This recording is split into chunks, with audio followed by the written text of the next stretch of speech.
Malbata taş li mezre çaliyan atçıya gür pınara wane rutnişte. Ve cenaze atmıştım ha.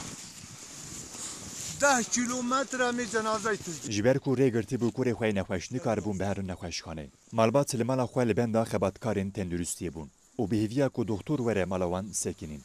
Li belê saet 2 şevê Muhammed Reben can da. Malbat kurê xwe xistin çuwalê û li ser pişta xwe birin gund. Evet 8 kilometre emi pişte dînin. Evet erzala veriye da. Zilamek ji malbatê ji bo kar û barên otopsiyê Kurkê Reben xist çuwalê û yekî ji avêt pişta xwe. Malbat dibêje ji ber îxmalê kurê me miriye. 10 kilometre mezra kime gencekî mirî êjî nexweş e em çûne me piya înane em piyatin tam 10 kilometreye. Ev jî dawî ye, ev jî bavê wî ye, em jî hemû xudanin.